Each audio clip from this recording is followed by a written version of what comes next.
Hey, salut à tous, on se retrouve aujourd'hui pour une nouvelle vidéo sur la chaîne Tech & Shoot. Et aujourd'hui on va parler de ceci, le Cooler Master CK721. Donc un clavier sans fil, format 65%, et on va voir ensemble dans cette vidéo s'il vaut le coup ou pas. Mais avant de te parler un peu plus en détail de ce clavier, je dois te dire que cette vidéo est sponsorisée par le site VIP CDK Deals.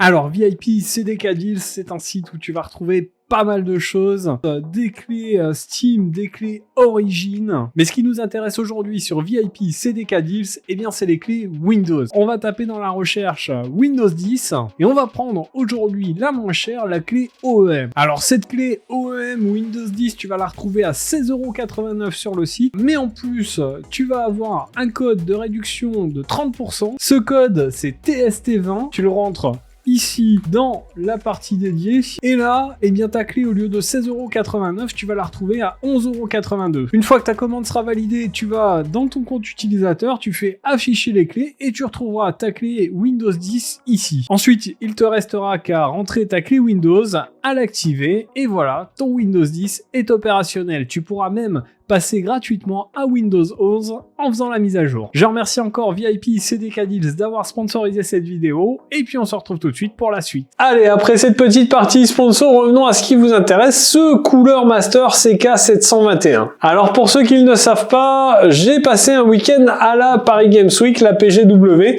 et puis j'ai passé pas mal de temps du coup sur le stand de Cooler Master qui avait un stand assez sympa. Si vous l'avez pas vu, allez voir ma vidéo sur la PGW, vous verrez que le stand était plutôt cool et du coup j'ai eu l'occasion de discuter avec eux et ils m'ont donné l'occasion de tester ce CK721, un clavier donc sans fil, 65%. Donc c'est un clavier qu'on retrouve entre 130 et 140€ suivant les sites. En plus là on est en plein dans le Black Friday, donc peut-être qu'il sera encore moins cher. En tout cas je vous mettrai un lien affilié dans la description histoire que vous alliez checker le prix. Allez, nous on va pas perdre de temps, on va tout de suite aller faire un unboxing de ce clavier, on voit dans quoi il est livré, avec quoi, ses caractéristiques techniques, et puis on se retrouve après pour que je vous donne mon avis dessus. Alors on se retrouve ensemble pour faire l'unboxing de ce Cooler Master CK721. Donc celui-ci vous arrive dans cette boîte, on a bien évidemment la photo du clavier, le logo Cooler Master, le modèle. Donc il nous précise qu'on est sur un clavier avec un format 65%. Je vous expliquerai après ce que c'est exactement que ce format 65%. On a quelques petites infos sur l'avant de la boîte, on voit que c'est des switches mécaniques, qu'on est en Bluetooth, donc un clavier sans fil. Il y a du RGB et on a des switches linéaires. À l'arrière de la boîte, on va retrouver toujours une photo du clavier, quelques caractéristiques mises en avant. On a des petites traductions en français.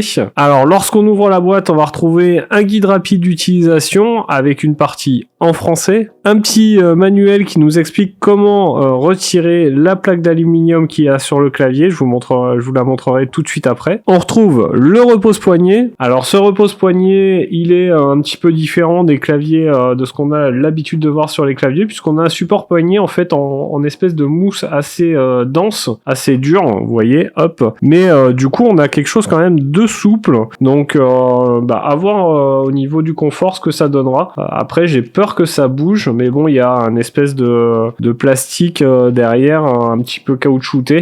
Donc, on verra si ça tient bien sur notre bureau ou pas. Ensuite, on va retrouver notre clavier. Donc, vous voyez qu'il est pas très grand. Alors, le format 65%, qu'est-ce que c'est ? Eh bien, en fait, c'est un clavier où on n'a pas de pavé numérique, mais 65% puisqu'on garde quand même ces boutons d'L, page up, page down, les flèches de direction, et puis on a un petit bouton multimédia ici. Ensuite, dans la boîte, on va retrouver un câble USB vers USB type C, câble qui est tressé et qui mesure 1m80, donc c'est plutôt pas mal, on a une bonne longueur de câble. Ensuite, on va avoir un petit outil qui sert à retirer les touches, et ensuite on a un petit adaptateur USB vers USB type C. Alors notre clavier, le voici, je vous l'ai dit, on est sur un clavier sans fil et vous vous demandez certainement où se trouve le petit dongle. Eh bien ce dongle, vous avez ici sur le côté à gauche une petite trappe qu'on vient ouvrir et là on retrouve le petit dongle, donc ça c'est plutôt pas mal pour le transport. Hop, quand vous en avez plus besoin, vous le remettez ici, vous remettez la petite trappe Et voilà, vous pouvez transporter facilement votre clavier, donc ça c'est plutôt cool. Donc au niveau dimension, ce clavier il fait 334 mm de long, 118 mm de large et 37 mm de haut. Donc je vous l'ai dit, on a une touche ici multimédia, on a une plaque en aluminium sur le dessus qui est ici, donc qui est plutôt sympa, c'est assez joli. Ici, vous allez retrouver la prise USB type C qui va permettre soit d'utiliser votre clavier en filaire, soit de le recharger.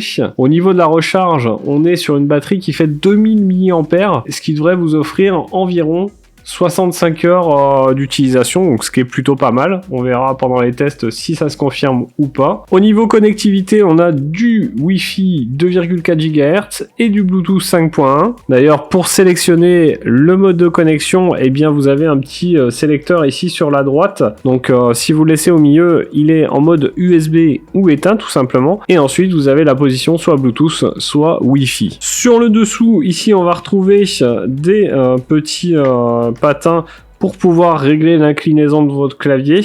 Donc on a plusieurs positions, hein. Vous voyez qu'on peut l'incliner plus ou moins en fonction des patins qu'on relève ou pas. On a ici des petits patins dérapants, vous avez des patins antidérapants également sous ces petits leviers. Alors au niveau du bruit, eh bien je vais tapoter dessus, on va voir si vous entendez quelque chose.